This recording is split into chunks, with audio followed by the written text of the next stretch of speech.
They say life can change in the blink of an eye.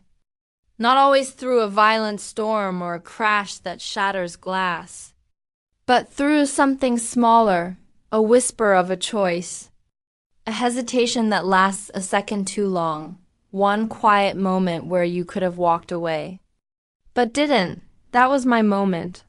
I often wonder what might have happened if I had ignored the sound that day. If I had told myself it was nothing. But I didn't, and that choice drew a line across my life. Before and after, this isn't just a story of betrayal.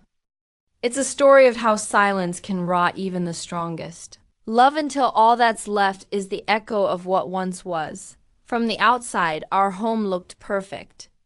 Fresh paint, bright windows, a trimmed lawn. But inside, silence had settled like dust. Not the peaceful kind, the kind that presses on your chest until even breathing feels like work. Birthdays came and went with polite smiles. Dinners were shared, but not together. Nights were spent side by side. Close in body, galaxies apart in soul. My name is Isla Rowan. And if you've ever felt that kind of silence, you'll understand this story. And if you do, make sure to subscribe for more true stories like this one. It was an ordinary Tuesday. Sunlight filtered through the curtains. Everything felt calm, normal, until I heard it, a faint, steady sound from upstairs. Soft, rhythmic, deliberate. My hand froze. Logic whispered, "It's nothing." But my heart knew better. Something was waiting for me at the top of those stairs. I climbed slowly. The air grew heavier with every step. The door was slightly open, a strip of light cutting across the hallway. I should have walked away. But I didn't. Inside the glow of a screen, I saw words raw, intimate, written for someone else. My breath caught. He looked up. Caleb Rowan, my husband. His eyes went wide, guilt painted across his face. We didn't speak, but everything screamed in the silence between us. That night, we sat at the table pretending to eat, pretending to live. The man across from me was still Caleb. But the love between us had turned to glass. Sharp, fragile, already broken.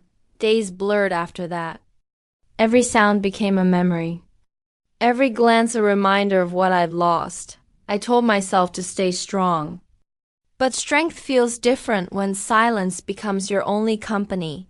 And if this story touches something inside you, don't forget to subscribe. More stories like this are coming soon. Then came Friday, the sound again. The same steady rhythm from upstairs. My pulse jumped, but this time I didn't hesitate. I climbed, opened the door, and asked the question that had burned inside me for years. Why? Why am I not enough?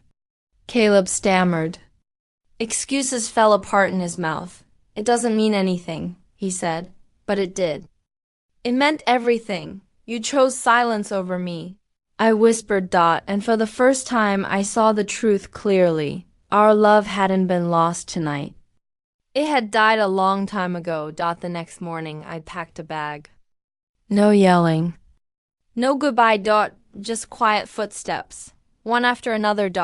And when I closed that door behind me, the silence didn't suffocate anymore. It felt like breath.